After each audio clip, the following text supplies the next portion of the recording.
श्री रामचंद्र कृपालु भजे हरण भव भय दारुण। रामचंद्र कृपालु भजे हरण भव भय दारुण। गणित अविगत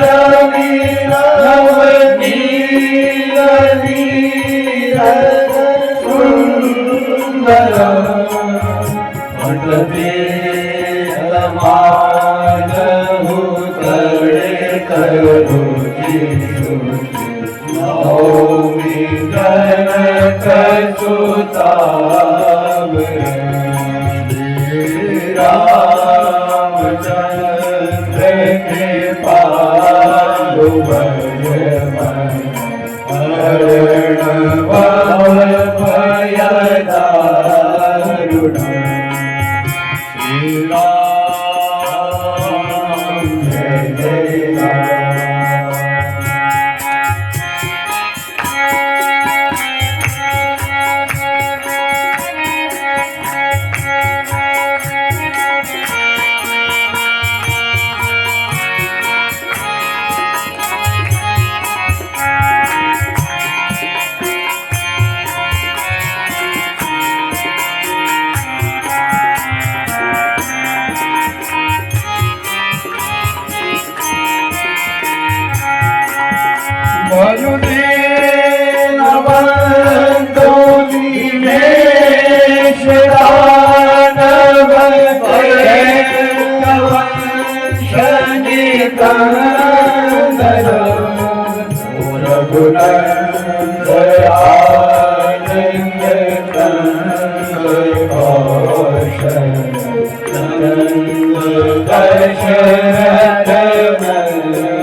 हरण भव भय दारुण। श्री राम जय जय राम।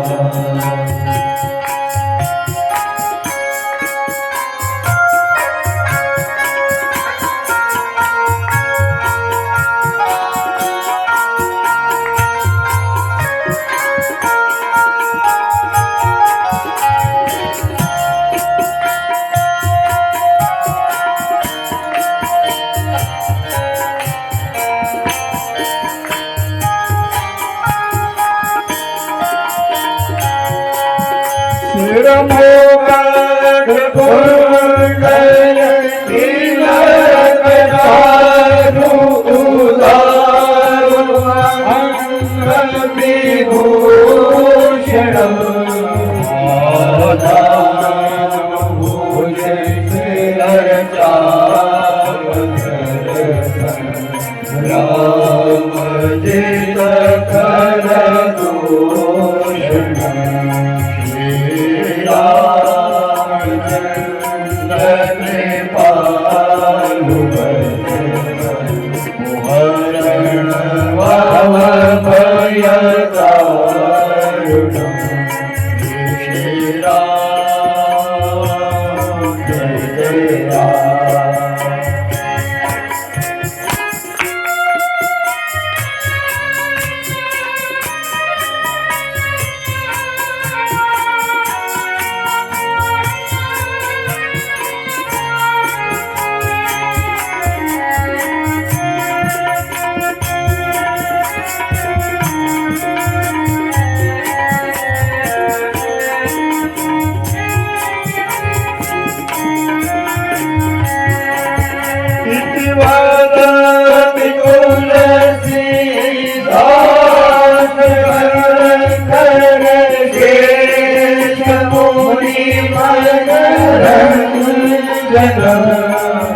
मम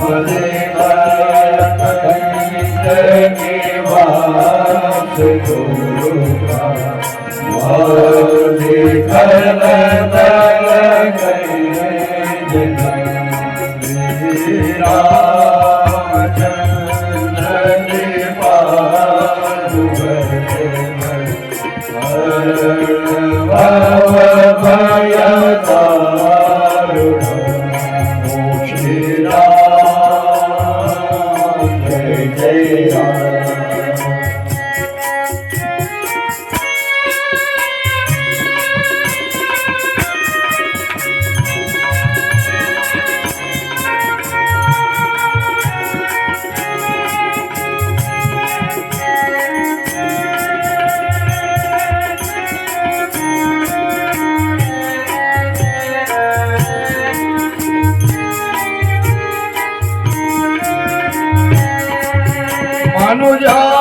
यही माँ गौरी अवशीष सूरी कही कहिया हर तुलसी भवानी बोली बोली बोली बोली तमय मंदिर चली श्री रामचंद्र के पालुमत भरण भव भयदारु ओ नवकंज लोचन कंज मोदक कंज पर कंजारु श्री रामचंद्र के पालुमत भरण भव भयदारु ओ भरण भव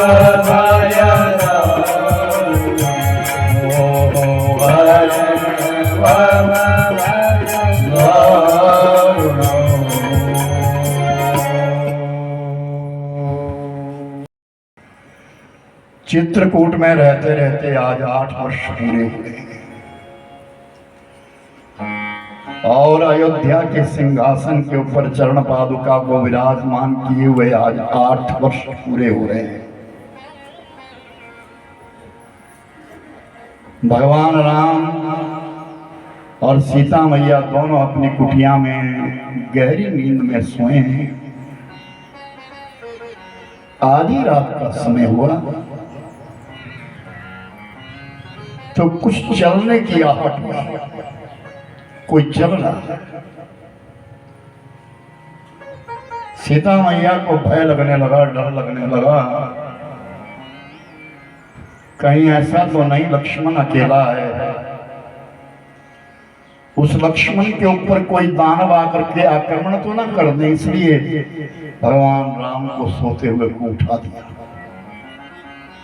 प्रभु उठो ना, ऐसा लगता है कि बाहर कोई आया है, लक्ष्मण अकेला है, आप थोड़ा लक्ष्मण को देख तो लो। भगवान राम कहते सीते सो जाओ, यहाँ कोई नहीं आया। नहीं नहीं प्रभु, मेरे कानों में ऐसी आवाज आई कि कोई चल रहा है। हाँ चल रहा है, कोई और नहीं, हमारा लक्ष्मण चल रहा है। वो सोया नहीं है, तुम्हें नहीं मालूम? लक्ष्मण ये वचन दे करके आया है अपनी मां के लिए कि मैं 14 वर्ष सोऊंगा नहीं। हमारी कुटिया के चारों तरफ वो घूमता है,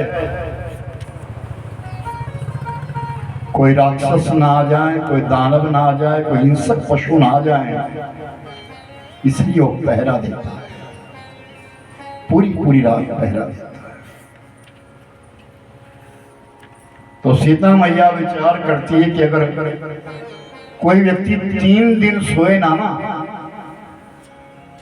चौथे दिन जाकर के निद्रा उसके ऊपर इतनी हावी हो जाती है, इतना प्रभाव डाल देती है कि वो व्यक्ति अपना मनोबल खोना शुरू कर देता है। और प्रभु कह रहे कि 8 वर्षों से सोया नहीं। तो सीता मैया ने निद्रा देवी का आह्वान किया और निद्रा सामने आई। सीता ने कहा, निद्रा मेरा एक काम कर दे,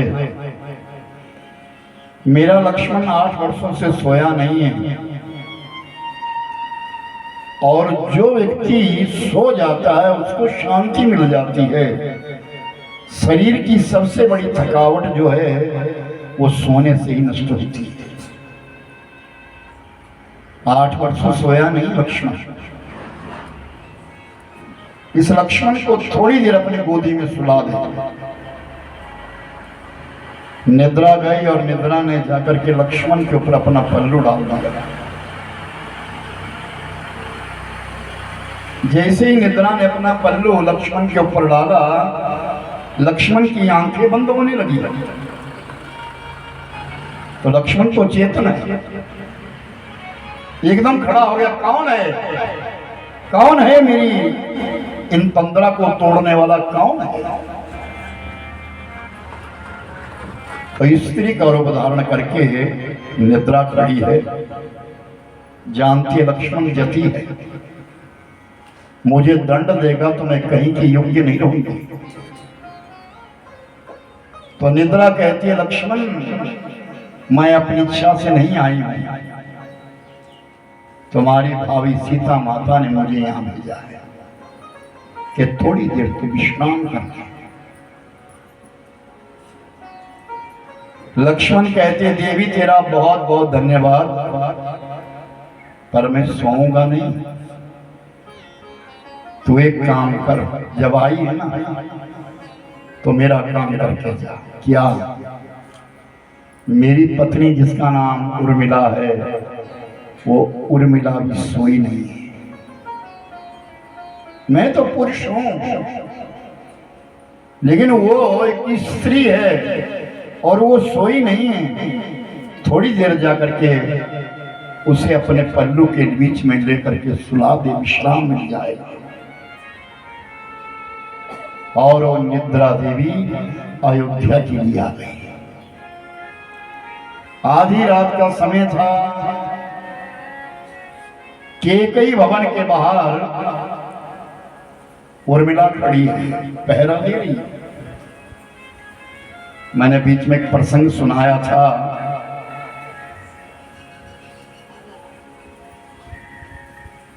राम के वनवास के पश्चात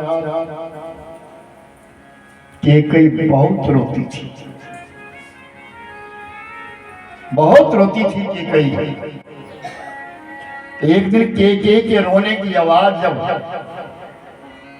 कौशल्या भवन में आई तो उर्मिला घूमती रहती थी, सारी सारी रात घूमती रहती थी, क्योंकि उर्मिला ने नीचे नहीं बैठना है। उसने सौगंध खाई है कि मैं 14 वर्ष तक धरती के ऊपर बैठूंगी नहीं जब तक मेरे पति वापिस ना आए। तो कौशल्या ने उर्मिला को देखा। उर्मिला कहाँ पहुंची? आंगन में घूम रही थी। उर्मिला को बुलाया, बेटी इधर आओ। ये रोने की आवाजें मुझे सुनाई पड़ रही है, तुम्हें भी सुनाई पड़ रही है। मां, ये सत्य है और रोने वाला कोई और नहीं है कि कई मां रो रही है। तो कौशल्या उर्मिला के साथ चली। चल और दोनों जब केकई भवन में आए तो क्या देखा? दीवारों के ऊपर खून ही खून लगा था, खून ही खून के धब्बे थे और मूर्छित होकर के केकई नीचे गिरी। तो कौशल्या ने पूछा, उर्मिला ये क्या है? ये दीवारों के ऊपर रक्त क्यों है, खून क्यों है? मां, जब अंधेरा होता है तो केकई मां अपना माथा दीवार पर पटकती है, ये मेरे से क्या हो गया, मेरा राम कैसे रह रहा होगा। और ये जो खून है किसी और का नहीं, केकई का है। तो कौशल्या कहती है, उर्मिला सुन, मुझे डर लग रहा है। ऐसा ना हो कहीं ये केकई रात्रि में उठे और रात में उठ करके चली जाए और सरजू नदी के बीच में अपने प्राण छोड़ दे। इसलिए मैं तुझे एक जिम्मेवारी देती हूं, पूरी रात इस केकई के दरवाजे पे खड़े रहे। तब से लेकर के पहरा दे रही है केकई। और आज निद्रा आई। उर्मिला जो पहरे पे बैठी थी, पहरे पे खड़ी है, दरवाजे के ऊपर खड़ी है। निद्रा आई और उर्मिला के ऊपर पल्लू डाल दिया तो उर्मिला की आंखें बंद होने लगी। तो उर्मिला एकदम चेतन होकर के कहती है, कौन है? मेरे इस प्रण को तोड़ने वाला कौन है? किसकी हिम्मत हुई है? मैं श्राप दूंगी। तो सामने निद्रा हाथ जोड़ करके खड़ी हो गई। बहन, मैं निद्रा हूं, स्वेच्छा से नहीं आई हूं, तेरे पति ने भेजा है कि थोड़ी देर तो विश्राम कर ले, इसलिए तेरे पति ने भेजा है। मैं तुझे थोड़ी देर सुला देती। तो उर्मिला कहती है, बहन तेरा बहुत बहुत धन्यवाद है, मैंने सोना नहीं है। तू मेरा एक काम कर, क्या इतना कर दे कि इन 14 वर्ष, बाकी जो 6 वर्ष बचे हैं ना, उन 6 वर्षों में मेरे पति को मेरी याद ना आए,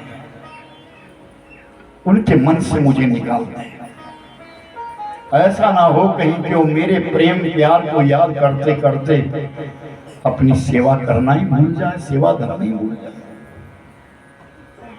निद्रा चली गई, अपने धाम में चली गई और लक्ष्मण बड़ा प्रेम पूर्वक, प्रीति पूर्वक राम सीता वैदेही सबके संग में रह रहे हैं। दिन बीत रहे हैं, सप्ताह बीत रहे हैं, महीने बीत रहे हैं, वर्ष बीत रहे हैं। आज बीतते बीतते 12 साल बीत गए। नंदी गांव के बीच में भरत जी बैठे हैं और आज 12 वर्ष के पश्चात एक दिन मन में विचार आया, 12 वर्ष बीत गए, मेरे भाई को गए हुए 12 वर्ष बीत गए हैं और ये सब मेरे कारण हुआ है। अगर मैं पैदा ना होता तो मेरे भाई के लिए वनवास ना होता, मेरी कौशल्या मैया विधवा ना होती, आज अयोध्या वासी अनाथ ना होते, मुझे मर जाना चाहिए। तो सरजू नदी के किनारे खड़े हो गए आधी रात और छलांग देने की चेष्टा करते हैं। मैं छलांग तो पीछे से दो हाथ आए और दोनों हाथों ने पकड़ लिया। आधी रात का समय, जब भरत जी को छांग देते देते दोनों हाथों ने पकड़ लिया, तो भरत जी ने आवाज दी, कौन हो तुम? मेरा कर्म करते करते कौन हो मुझे रोक रहे हो? तो उन हाथों से आवाज आई, भरत जी ये आपका कर्म नहीं है, वचन भूल गए। राम को वचन देकर के आए हैं कि 14 वर्ष में एक भी जीव कम नहीं होगा। उन जीवों में तुम्हारी भी गणना है। भरत कौन हो तुम? हम कोई और नहीं है, प्रभु राम की चरण पादुका है। जिस प्रकार तुम इंतजार कर रहे हो ना, उसी प्रकार हम भी इंतजार कर रहे हैं। भरत बहुत समय निकल गया, थोड़ा बाकी रहा है, प्रभु अवश्य आए। बोलिए राजा रामचंद्र की जय। राम तुम बड़े दयालु हो, राम तुम बड़े दयालु हो, नाथ तुम बड़े दयालु हो, नाथ तुम बड़े दयालु हो, राम तुम बड़े दयालु हो, राम तुम बड़े दयालु हो। न कोई और हमारा है, न कोई और हमारा है, मुझे एक तेरा सहारा है, मुझे एक तेरा सहारा है। वो नैया डोल रही मेरी, वो नैया डोल रही मेरी, प्रभु जी अब करो न तुम देरी, प्रभु जी अब करो न तुम देरी। राम तुम बड़े दयालु हो, राम तुम बड़े दयालु हो, नाथ तुम बड़े दयालु हो, नाथ तुम बड़े दयालु हो।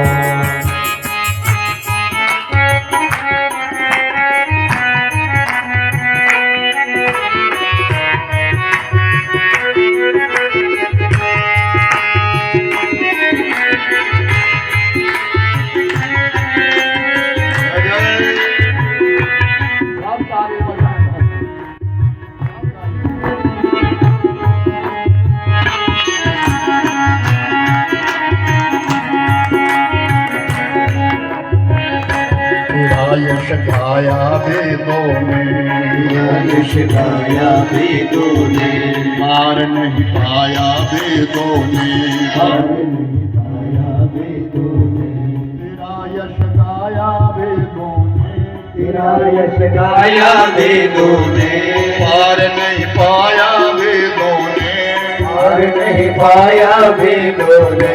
तेरा यश गाया वेदों ने, तेरा यश गाया वेदों ने, और नहीं पाया वेदों ने, और नहीं पाया वेदों ने। नीति नीति गाया वेदों ने, नीति नीति गाया वेदों ने, नीति नीति गाया वेदों ने, नीति नीति गाया वेदों ने। राम तुम बड़े दयालु हो, राम तुम बड़े दयालु हो, नाथ तुम नाथ तुम बड़े दयालु हो।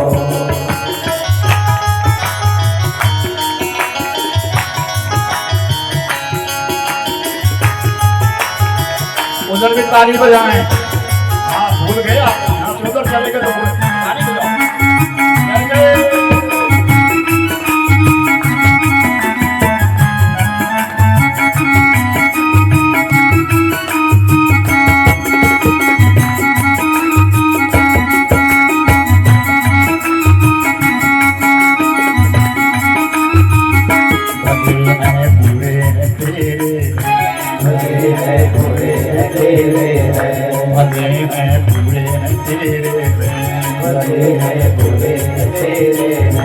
तेरी माया के घेरे में, तेरी माया के घेरे में, भले हैं बुरे हैं तेरे में, भले हैं बुरे हैं तेरे में। तेरी माया के घेरे में, तेरी माया के घेरे में, फिर भी बालक हम तेरे सब तेरे हैं।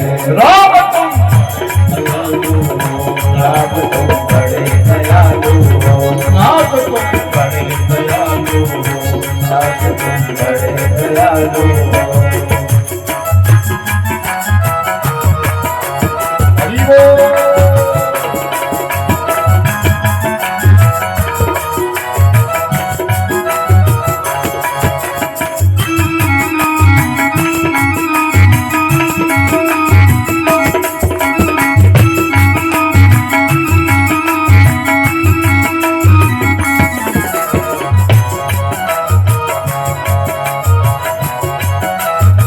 जन्म जन्म का भूला फिरा पाया प्रभु का नाम। अब की बार यह संयोग मिले जो सिमरू में आठो तुम्हारा नाम मिले भगवान, तुम्हारा नाम मिले भगवान, सुबह और शाम मिले भगवान, सुबह और शाम मिले भगवान, तुम्हारा नाम मिले भगवान, तुम्हारा नाम मिले भगवान, सुबह और शाम मिले भगवान, सुबह और शाम मिले भगवान, मुक्ति का धन मिले भगवान, मुक्ति का दान मिले भगवान। राम तुम बड़े दयालु हो, राम तुम बड़े दयालु हो, नाथ तुम बड़े दयालु हो, नाथ तुम बड़े दयालु हो, राम तुम बड़े दयालु हो, राम तुम बड़े दयालु हो।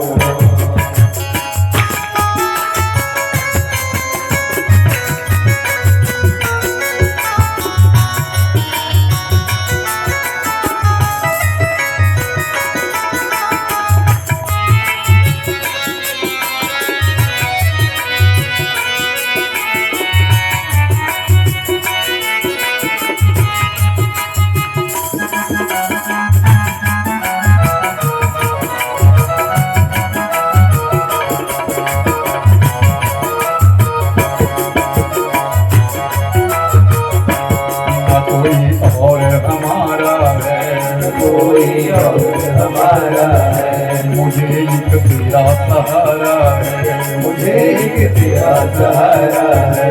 ना कोई और हमारा है, न कोई और हमारा है, मुझे एक तेरा सहारा है, मुझे एक तेरा सहारा है। वो नैया डोल रही मेरी, ओ नैया डूब रही मेरी, प्रभु जी अब करो न तुम देरी, प्रभु जी अब करो न तुम तेरी। राम तुम दयालु हो, राम तुम बड़े दयालु हो, नाथ तुम बड़े दयालु हो, नाथ तुम बड़े दयालु हो, राम तुम बड़े दयालु हो, नाथ तुम बड़े दयालु हो। राम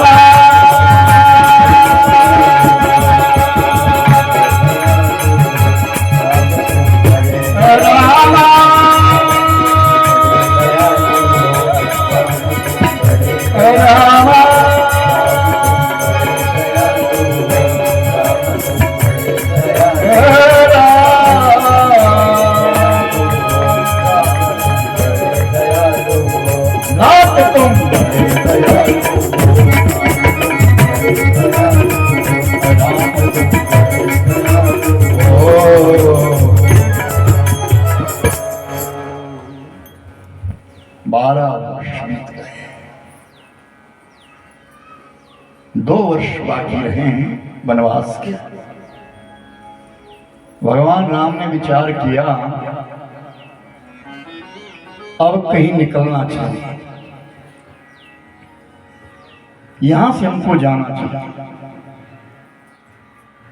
साधुओं का एक प्रण है कि 12 साल के पश्चात अपना स्थान बदल देते। सन्यास योग यही कहता है, अच्छा सन्यासी जो है वो एक स्थान पर बैठता है, पानी बहता भला और संत रमता भला। चलता था। पानी अगर एक जगह खड़ा रह जाए तो उसमें काई जम जाएगी, बर्बाद हो जाएगा। उसी प्रकार अगर संत एक जगह रुक जाए तो जाना ज्यादा जान पहचान हो जाती है और वो एक सामान्य व्यक्ति बन जाता है।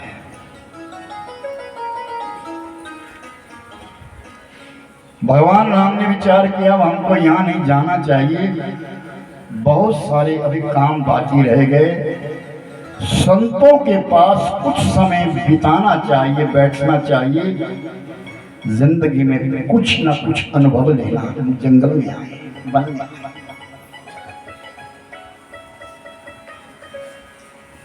लेकिन आज मन में एक विचार आया, मेरे संग में मेरी धर्म पत्नी जो एक जनक नंदिनी जो एक राजकुमारी है और राजा दशरथ की पुत्र वधू है। दशरथ के कोई साधारण नहीं है, चक्रवर्ती सम्राट।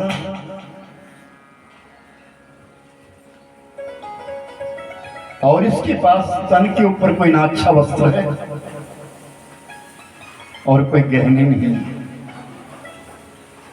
वो पति भी कैसा जो अपनी पत्नी के लिए कोई गहना ना बना सका हो, कोई श्रृंगार ना ले सका। तो भगवान राम ने विचार किया कि हम वन में रहते सन्यासी हैं, मैं स्वयं तो स्वर्ण को स्पर्श नहीं करूंगा, लेकिन फूलों के गहने बनाऊंगा और सीता को पहनाऊंगा। लक्ष्मण से कहा, लक्ष्मण जाओ अच्छे अच्छे सुगंधित पुष्प लेकर के। कहते हैं कि भगवान के ऊपर सुगंधित पुष्प चढ़ता है, आर्टिफिशियल नहीं है। वो शोभा के लिए लगा लो, जैसे मर्जी लगा लो आप, लेकिन परमात्मा की पूजा में जो फूल चढ़ता है वो सुगंधी वाला चढ़ता है, जिसमें सुगंध होती है। फूलों में प्रकार का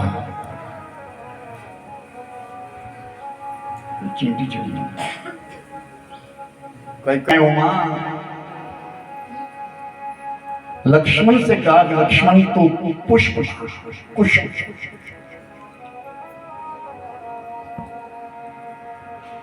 एक बार चुनी कुसुम सुहाए, निज कर भूषण राम बनाए।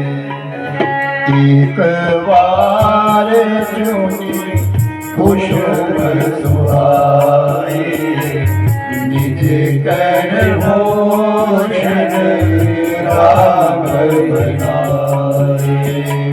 सीता जी पैरा ये प्रभु सीता जी पैरा ये प्रभु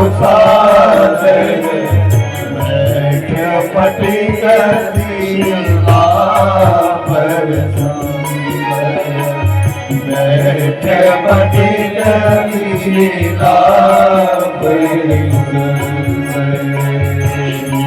राम जय राम जय जय राम, श्री राम जय राम जय जय राम, श्री राम जय राम जय जय राम, श्री राम जय राम जय जय राम।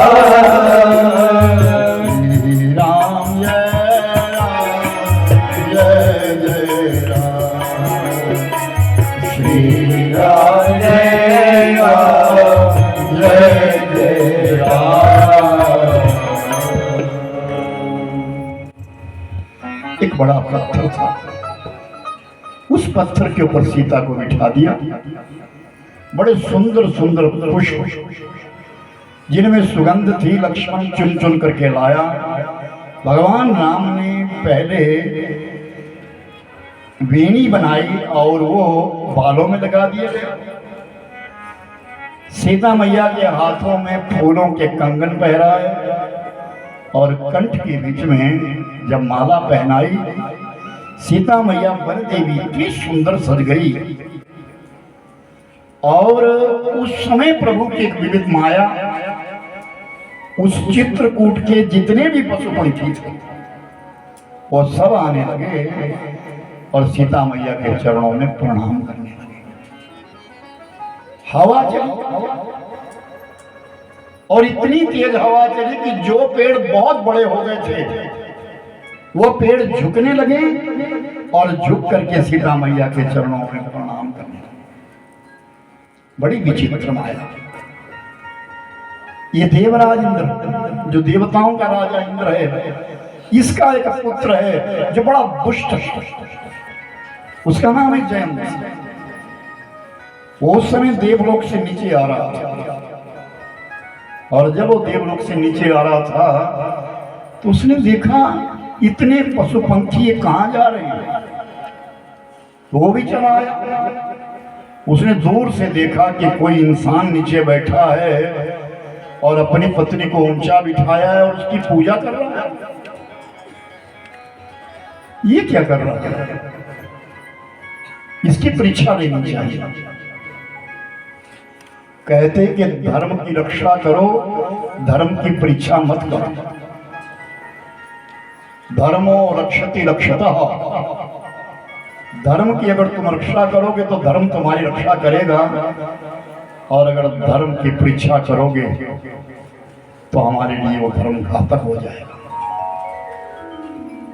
तो मेरे भाई बहन, वो जयंत आया, जैसे पक्षी आ रहे थे लाइन में, उसने कौवे का रूप धारण किया और कौवे का रूप धारण करके पक्षियों की लाइन में आ गया, लेकिन आकर के प्रणाम नहीं किया, चोंच मारा।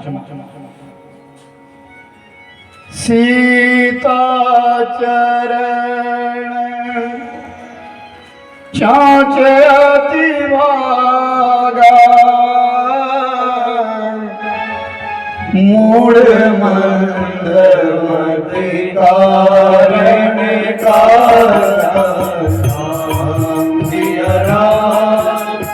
राम जय जय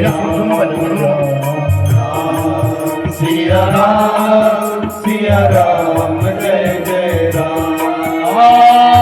चला रुधिर रघुनायक जाना, सिंह धनुष सायक संधान। सिया राम जय जय राम। राम सिया राम जय जय राम। ओ मेरे राम राम राम, सीता राम राम राम। हरे राम राम राम राम बोलो, बनी सारे गाय राममय। क्यों भाई, क्या बात है? वो तो नहीं गया फिर।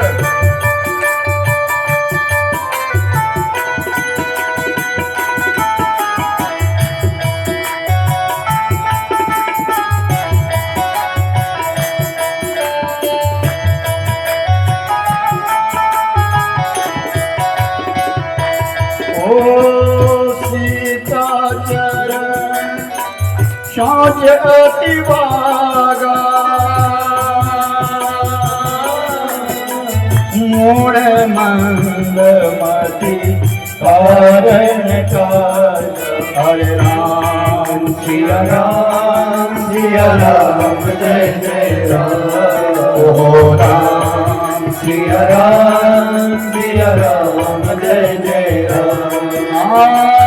चला रुधिर रघुनायक जाना, सिंह धनुष सायक संधान। राम राम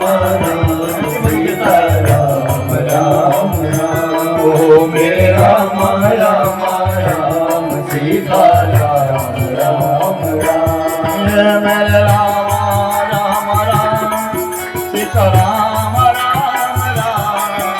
मेरे राम राम राम सीता राम राम राम मेरे राम राम राम सीता राम राम राम मेरे राम राम राम सीता राम राम राम।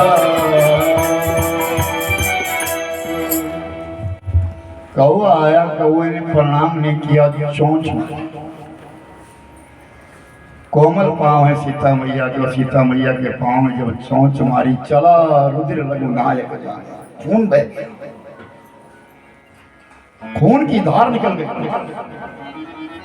तो सीता मैया ने कहा तो कुछ नहीं, केवल परमात्मा की ओर देखा। तो भगवान ने भी कुछ नहीं कहा, अपने तरकस से एक अग्न बाण निकाला और उस कौवे के पीछे बाण मार दिया। जो मारेगा नहीं, उससे कौवा मरेगा नहीं, लेकिन जीता भी नहीं रहेगा। जहां कौवा खड़ा हो जाएगा वहीं सेक लग जाएगा, आग लग जाएगा। अब खड़ा ना हो सका, भागता रहा, भागता रहा। पक्षी का रूप छोड़ दिया, अपने देव रूप में आ गया, फिर भी वो पीछे पड़ा हुआ है। और भागता भागता सब लोगों में घूमता घूमता देवलोक में चला गया। अपने पिता के पास रोने लगा। देवराज इंद्र ने कहा, भगवान है वो, ये क्या किया तुमने? उनकी परीक्षा ले रहा था, निकल यहां से।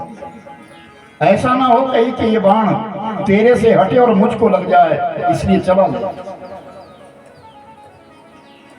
और रोता चिल्लाता भाग रहा है, क्योंकि खड़ा नहीं हो सकता। ऐसा दंड दे दिया परमात्मा ने, कहीं रुक ना सके। तो देवर्षि नारद जी रास्ते में मिले।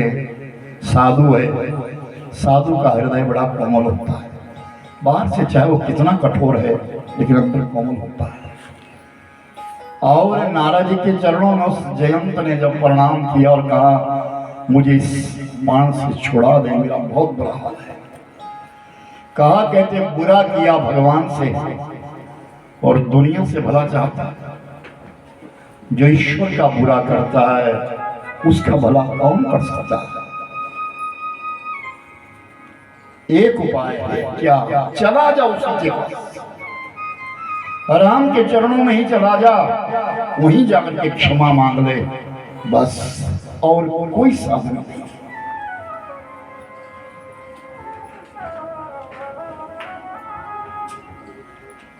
निज कृत कर्म जनित फल पावा, निज कृत कर्म जनित फल पावा। अब तक आई रण प्रभुया, अब प्रभु पारी शरण लगिया। सोनी कृपाल प्रभु आरत वाणी, सोई कृपाल प्रभु आरत वाणी। एक नयन कर सजाए भवानी, एक नयन कर सजाए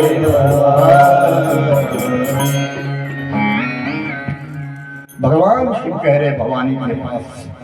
इस कथा को शंकर जी सुना रहे पार्वती को, वह पार्वती सुन, निज कृत कर्म जनित फल पाया।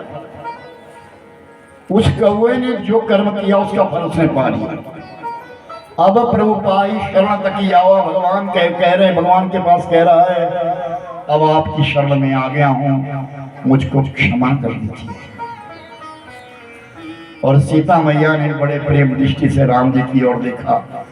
भगवान राम ने उस बाण को पीछे से खींचा और कौवे की आंख में डाला, एक आंख फोड़ दी, एक ही आंख। कहा कि दुनिया को देखना तो एक आंख से देख, बराबर देख, दुनिया में भेद मत रख। जीवा इंसान को एक दी, जो बोला सो बोला, उसको पूरा कर। और कान दो दिए हैं, किस लिए? एक बार मत सुनना, 2 बार सुन, परिपक्व सुन, और उसके पश्चात फिर बोल, लेकिन एक ही बार बोल। सुनी कृपाल अति आरत वाणी, एक नयन करता जा भवानी। आए भवानी, उस कौवे की एक आंख फोड़ दी, उस त्रेता युग से लेकर के और अभी तक कौवे की एक ही आंख है, 2 नहीं होती। उसी आंख को इधर घुमाता है, उसी को इधर घुमाता है। सब पक्षियों में सबसे चालाक जो पक्षी है वो कौवा है, लेकिन एक आंख का है। अगर 2 होती तो पता नहीं क्या करता, एक से इतना चालाक है। अब भगवान राम ने विचार किया, अब यहां नहीं रहना है, बस आज ही जाना है। भगवान राम विधि तीनों लक्ष्मण उठे और चल पड़े। जब वो चलने लगे तो मछुआरे दौड़े, बिल्ल दौड़े, चित्रकूट के महाराज आप जा रहे? भगवान ने कहा हाँ, अब हमको जाना है, अब हमें यहाँ नहीं, आगे जाना है, मुझे ऋषि मुनियों की शरण में जाना है, मुझे बहुत काम करने हैं। सब प्रार्थना करने लगे, महाराज हम तो समझे थे कि आप यहाँ रहेंगे, आप हम गरीबों के लिए आपने कंठ लगाया है, हम तो अपने लिए धन्य मानने लगे थे, लेकिन आप चले। भगवान राम ने कहा मेरे पास समय कम है, अभी जिंदगी में काम बहुत है, और चित्रकूट को छोड़ा और चित्रकूट से आगे चले गए। सबसे पहले एक आश्रम आया, जिस आश्रम के बीच में सती अनुसुईया रहती है, उनके पति सामने बैठे हैं, जो अपने पति की विशेष पूजा करती है, जिनका नाम है अत्रि ऋषि महाराज। अत्रि और अनुसुईया का शुचि आश्रम आया, और जब उन्होंने सुना कि भगवान आ रहे हैं तो अनुसुईया ने आरती तैयार करी और अत्रि के साथ खड़ी होकर के अपने दरवाजे पे राम, लक्ष्मण और विदेही तीनों की आरती उतारने लगी, और अत्रि महाराज स्तुति करने लगे। नमामि भगवत्सलं कृपाशीलकोमलं,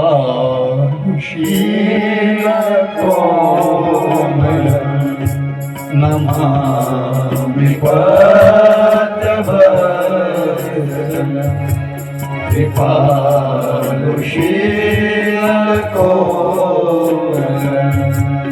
भजामि ते आकामिना सदा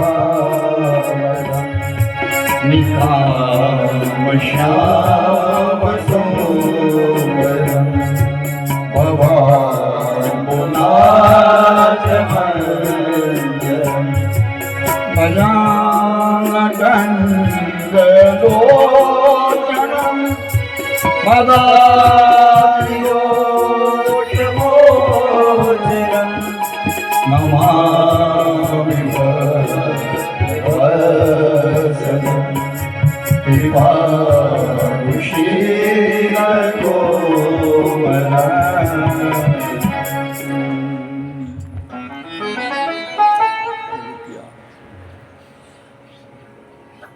नमामि भगवत्सलं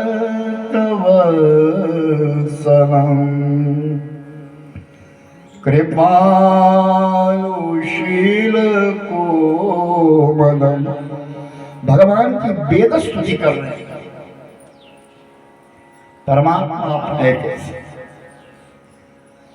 निषंग चाप सायका दिनेशवंसमंडनं, महेश चापखण्डनं, मुनीन्द्र संतरञ्जनं, सुरारि वृन्दवन्दनं, नमामि भक्तवत्सलम कृपानुशील को जो आपकी शरण में आ गया है उसकी आप रक्षा करते हैं, आप भक्तवत्सल हैं। महेश चापखंडन, भगवान शंकर जी के धनुष को आपने तोड़ा है प्रभु, आपकी महिमा दुनिया जानती है। निशंक चाप शायकम महेश चाप खंडनम धर्म त्रिलोकनायकम, आपकी लोकी के पिता है। आज मेरी गृह में आकर के, मेरी कुटिया में आकर के, मेरी कुटिया को आपने पावन किया, पवित्र किया, मैं धन्य हूँ। भगवान राम जी की आरती उतारी, सीता मैया के लक्ष्मण की आरती उतारी और कंद मूल फल इत्यादि दे करके खिला करके सबको आनंद से बिठाया। भगवान राम और अत्रि ऋषि महाराज आपस में सत्संग करने लगे और राम ने कहा, सीते आज हम जिस आश्रम में आए हैं, इस आश्रम के बीच में दुनिया की महानतम सती नारी रह रही है जिसका नाम है अनसुईया। इस अनसुईया के पास बैठ करके नारी धर्म की शिक्षा को ग्रहण कर,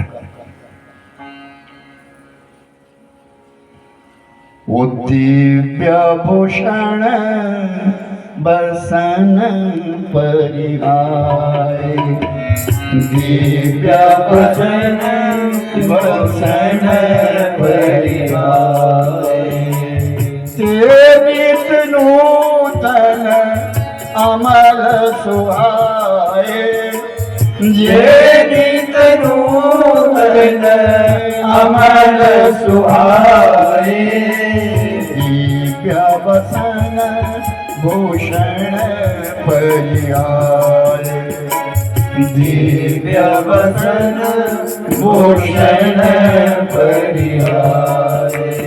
राम राम राम सीता राम राम राम राम राम राम सीता राम राम राम।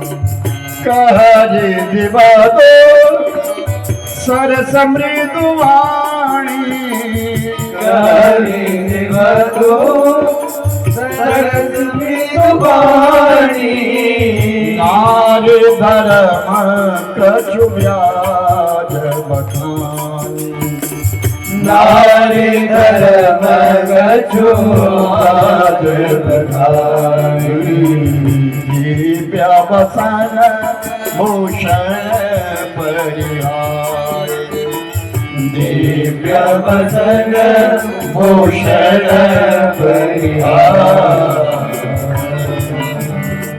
आप एक जाओ, इन कुर्सियों को उठाओ वहां से। ये बच्चे सीता मैया ने प्रार्थना करी, माँ आपके पास आई हूं, नारी धर्म मुझे बताइए, नारी धर्म क्या है। तो सबसे पहले तो अनसुईया ने अपनी भक्ति प्रताप से दिव्य वसन और भूषण, कपड़े और गहने बनाए थे। कैसे कपड़े थे? नूतन नूतन, नित नूतन, नए नए दिखते थे रोज, अपने आप रंग बदलते थे, जिनको धोने की जरूरत नहीं है, वो फटते नहीं थे, दिव्य है वो। आभूषण भी उसी प्रकार है, वो आभूषण लिए और वस्त्र लिए और सबसे पहले सीता के लिए गहने पहना दिए, वस्त्र पहना दिए, सुंदर सजा दिया सीता के लिए। अनुसुईया धन्य कह रही है, मैं धन्य हो गई, आज जगत की जननी आई है मेरे आश्रम में, जगत की माँ मेरे आश्रम में आई है। उसके तपोबल से, अपने तपोबल से उसने गहने बनाए थे, वस्त्र बनवाए थे जो चिन्मय थे, जो कभी टूटते फूटते नहीं थे, खराब नहीं होने वाले थे, नित्य नूतन, रोज नए दिखते थे। वो सीता को पहनाए, गहने पहनाए। फिर सीता मैया ने चरणों में प्रणाम किया और चरणों में प्रणाम करके फिर के, माँ मेरे लिए नारी धर्म करो। नारी धर्म क्या है? ओ धर्म मित्र और नारी आपत काल परखिए जानी। राम सिया राम जय जय राम राम सिया राम जय जय राम। ओ वृद्ध रोग बस जड़ता नहीं ना अंधेर क्रोधी आदि दीना। राम सिया राम जय जय राम राम सिया राम जय जय राम। ऐसे पति कर किए अपमाना नारी को पूरे दुख मेरे राम राम राम सीता राम राम राम। ओ मेरे राम राम राम सीता राम राम राम। मेरे राम राम राम सीता राम राम राम। मेरे राम राम राम सीता राम राम राम। मेरे राम राम राम सीता राम राम राम। ओ मेरे राम राम राम सीता राम राम राम। सब ध्यान से सुनना। अनुसुईया का वाक्य अनुसुईया ने क्या कहा? ऐसी थे चार जगह रक्षा की गई है। धीरज, धर्म, मित्र और नारी। आपतकाल परखिय जानी। विपत्ति काल में चार चीजों की परीक्षा है। विपत्ति आ जाए, पहली बात धैर्य रखो। जिस व्यक्ति ने धैर्य रखा है वो बड़ी बड़ी विपत्तियों को पार कर गया है। दूसरी बात धर्म। अगर जीवन में धर्म किया है तो विपत्ति काल में धर्म साथ देता है। और मित्र, तीसरी बात मित्र। मित्र भी ऐसा हो जो परिपक्व मित्र है। मित्र की परीक्षा भी विपत्ति काल में है। और नारी, पत्नी की परीक्षा भी विपत्ति काल में ही है। जब विपत्ति आए तो पत्नी साथ देती है, और अगर वो साथ नहीं दे रही है तो इसका मतलब वो धर्म पत्नी नहीं है, वो कुलच्छनी। सुन सीते, पति जो मिला है तुम्हारे लिए, किसी के लिए भी, जो स्त्री को कोई पति मिल गया, वृद्ध मिल गया, रोगी मिल गया, जड़मंद बुद्धि मिल गया, जो भी तुम्हारे नसीब में मिला, जो भी नारी के नसीब में मिला, उसी को उसको ग्रहण करना है। और एक ही धर्म एक व्रत नेमा, काय वचन मत पति पद प्रेमा। नारी का विशेषकर एक ही धर्म है, एक ही नियम है, एक ही व्रत है। अपनी गृहस्थी का पालन करते हुए अपने पति का साथ दे। और कहें ऐसे पति किए कर अपमाना। जो नारी अपने पति का अपमान करती है, पाओ जमपुर दुख अति नाना, वो यमपुर में जाकर के बड़ा दुख पाती है। और जो पुरुष अपनी नारी को दुत्कारता है, उसको पीटता है या उसको गाली गलौज करता है, पावा दुख नाना, वो भी यमलोक में जाकर के अति दुख को प्राप्त होता है। सीते, चार प्रकार की स्त्रियां दुनिया में हैं। उत्तम, मध्यम, अधम, अधमा। उत्तम के असबस मन माही, सपने उमान पुरुष लगना। उत्तम स्त्री वो है जिसको सपने में भी कभी परपुरुष दिखाई नहीं देता। मध्यम परपति देखई कैसे, भ्राता पिता पुत्र निज जैसे। मध्यम प्रकार की स्त्री वो है जिसको दुनिया के पुरुष अपना भाई, अपना पिता और अपना पुत्र के समान देखती है। और मध्यम अधम स्त्री वो है अपने पति से प्रेम करती है, संसार के लोगों की सेवा करती है।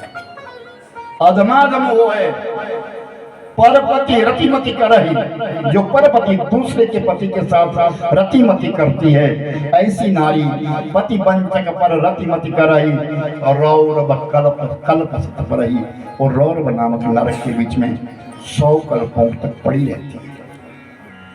और सुन सीते, और बिनु श्रम नारी परम गति बिनु श्रम नारी परम गति पतिव्रत धर्म छाड़ी छल गई, पतिव्रत धर्म छाड़ी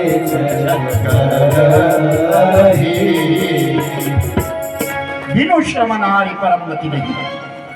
नारी को ज्यादा परिश्रम करने की कोई जरूरत नहीं है। छल कपट को छोड़ करके अगर वो पतिव्रत धर्म को अपनाती है तो सीधी वैकुंठ में जाएगी, इसमें कोई राय नहीं। ये फेसबुक फ्रेंड, ये गर्लफ्रेंड बॉयफ्रेंड जो आज चला हुआ है ना, ये नरक का साधन है। मैं सबसे कहता हूं अपने बच्चों को भी संभालिए, और बच्चों से भी कसम से कहता हूं, ये गर्लफ्रेंड और बॉयफ्रेंड का जो हिस्सा चलाया हुआ ना तुम लोगों ने, आज नया जो स्कूल चला है, इसने हमारे धर्म को उजाड़ दिया है। तुम भी सुनो, सब ध्यान रखो, तुम तुम्हारे मारे पर ये मोबाइल जो तुम लोग खेलते हो, देखो उसमें देखने का बहुत सारी चीजें, ज्ञान बहुत है, लेकिन ये बॉयफ्रेंड और गर्लफ्रेंड का जो छापा पड़ा हुआ ना, इसको अपने घरों में अपने बच्चों को दिखाने मत दो। मैं सत्य कह रहा हूं आपके लिए, ध्यान से सुनिए इस बात के लिए। बच्चे आपके हाथों से निकलते जा रहे हैं, समय से शादियां करो इनकी। और शादी करने कहां, आज लाड़ी नहीं मिलती।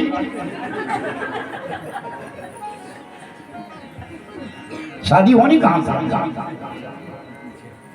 जिस गांव में जाता हूं, जिस जगह में जाता हूं, 5-7 कुंवारे लंठा जरूर मिलते हैं। कोई नहीं, जहां देखो वहीं देखो लड़के कुंवारे हैं। हमको, हमारे बच्चे को, तुम्हारा बच्चा होश में नहीं, क्या करे? जो माँ बाप के भरोसे लड़की या लड़का रह गया, वो आज कुंवारा रहेगा। जो माँ बाप के भरोसे हैं वो बेचारे कुंवारे रहेंगे, और जो लफंगे हैं वो ले आएंगे कहीं ना कहीं से। वो शादियां जरूर हो रही होंगी, फटाफट हो रही है, लेकिन जो सीधे साधे बच्चे बेचारे वो कुंवारे हैं। बहुत देखिए, ये 2 पंडित बनारस से जब आए ना, ये बोले हम तो कुंवारे रहेंगे, हमारी कोई गर्लफ्रेंड नहीं। मैंने कहा भगवान से प्रार्थना करो तुम्हारी शादी जरूर होगी। और सही बात है, इनकी तो भी शादियां हो गई। अभी एक कुंवारा पड़ा है मेरे पास, वो भी फोन पे लगा रहता है, लेकिन ये सब हो जाएगा गलत, बच के रहे। कहीं भी किसी को बोले ना जी उसका रिश्ता करना, बोलो जी पहले सेटिंग हो गई, पढ़ते पढ़ते तेरी की क्या करना हमने इन कथाओं से। इस रस को हम कैसे, बड़ा विचारणीय विषय है।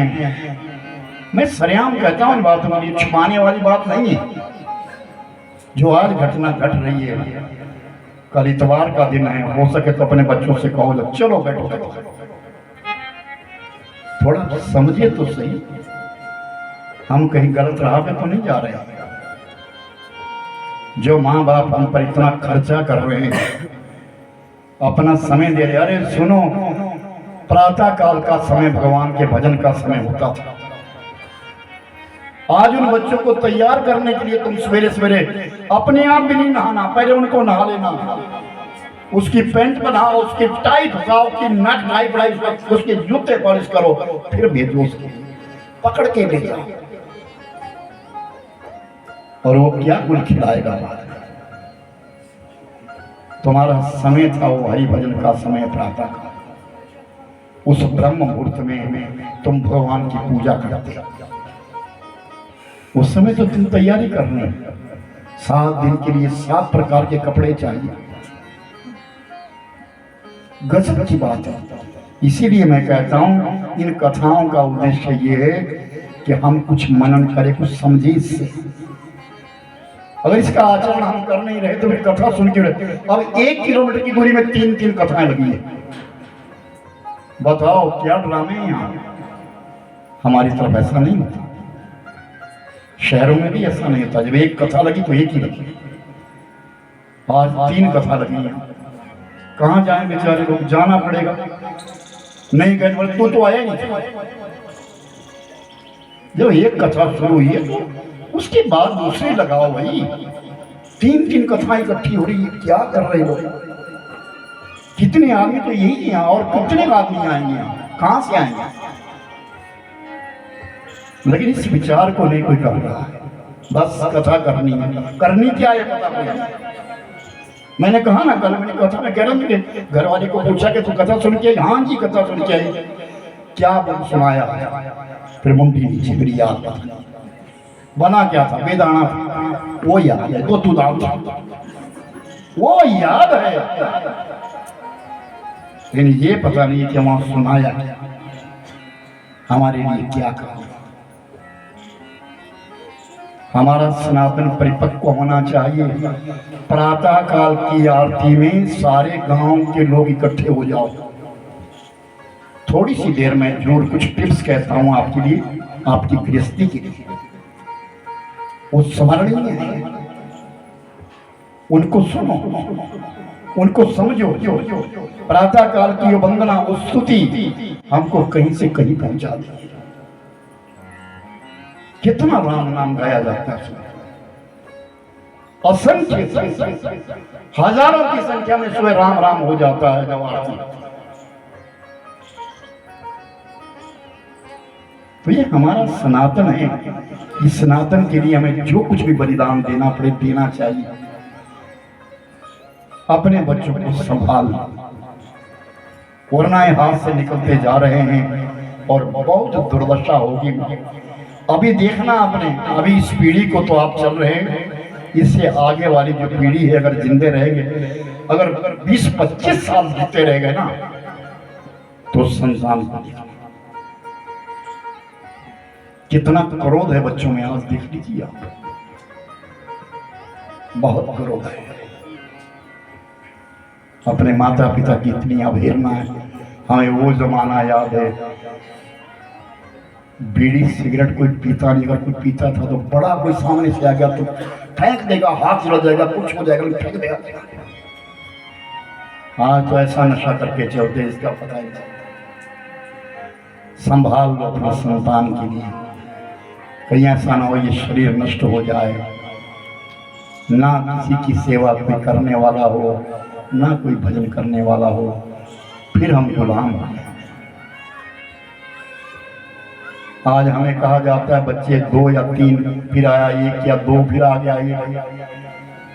लेकिन उन लोगों में देखो जिनमें 12-12 बच्चे पैदा हो रहे हैं, वो अपनी संख्या बढ़ा रहे हैं। अल्पसंख्यक तो हम हिंदू हो जाएंगे। तुम जिन दुकानों पे सामान खरीदने के लिए जाते हो उनको पूछो कौन है, कोई थूक रहा है सब्जी में। पीछे आया था ना कि उसमें कि मूत रहा था, काहे में वो क्या था, जूस में वो मूत रहा था, तब जाके कर रहा, रोटी में थूक लगा रहा है, तब हिंदुओं को खिला रहे। हमारा धर्म भ्रष्ट करने की। जिस होटल पे तुम जा रहे कौन है वो? मैं आपको अपनी घटना सुनाता हूँ, सुनिए। एक समय की बात, मैं कुरुक्षेत्र सुखताल, जहां पर भागवत जी का जन्म हुआ है, सुखताल मुजफ्फरनगर जिले में, यूपी में। मैं वहां कथा कर रहा था। जहां सबसे पहली कथा हुई थी। भागवत जी की पहली कथा जो थी वो मुजफ्फरनगर में हुई है, शुक्ताल गंगा मैया के किनारे, जहां परीक्षित ने सुनी है। तो वहां मैं कथा करने के लिए गया तो मेरे मन में एक बात जागी कि राजा परीक्षित ने 7 दिन तक ना अन्न लिया न जल लिया और निराहार उन्होंने कथा सुनी थी। तो मैं भी तो इंसान हूं, मैं भी तो रह सकता हूं। चलो अगर ज्यादा नहीं तो कम से कम अन्न तो मैं त्याग दूं, पानी भी पी लूंगा, फल भी खा लूंगा।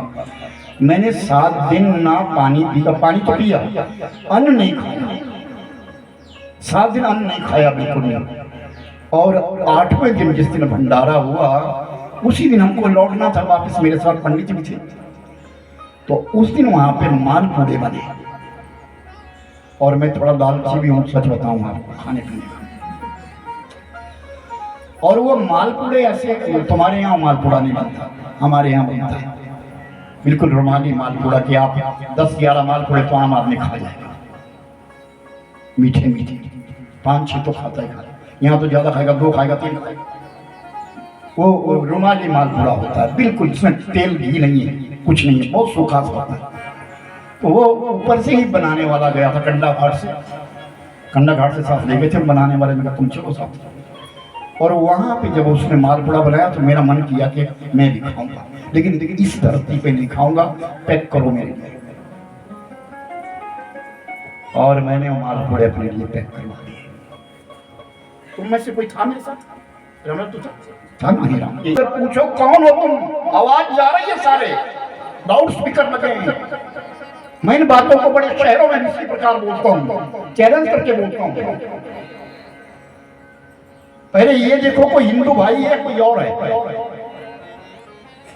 ये तुम जो प्लाजो व्लाजो पहनने लगे ना, ये हमारा हिंदुओं का दीन है। किससे सब्जी ले रहे हो? किससे काम करवा रहे हो? तुम्हारे घरों में कौन आ रहा है? हमारे धर्म को भ्रष्ट करने के लिए क्या क्या किया जा रहा है? तुम कौन हो? हिंदू है पक्का?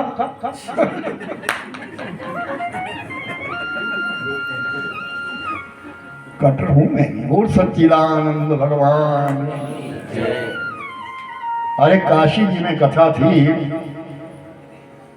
और प्रातः काली वहां हो जाता था। अल्लाह अकबर, अरे कमाल है, कोई शिव जी का नाम नहीं लेता। हद की बात थी। मैंने कहा इतना दम इन लोगों में, और जो 20 करोड़ है और जहां 80 करोड़ है उनका कोई मतलब नहीं, 100 करोड़ का कोई मतलब नहीं। ऐसे डरपोक बत करके बत रही है। बोलिए जय श्री राम। रोटी भी खाइए, बोलो ढंग से जय श्री राम। हाँ, देखो उनको, भगत सिंह को देखो, राजगुरु को, जिन्होंने हमारे भारत को आजादी दिलाई है। उस भारत को आजाद रखना है हमको। हमारे जीते जी बाल बांका नहीं होना चाहिए हमारे धर्म का। अपने धर्म पर अटल रहो। और ये सच्चिदानंद भगवान और चली जा रही है उम्र।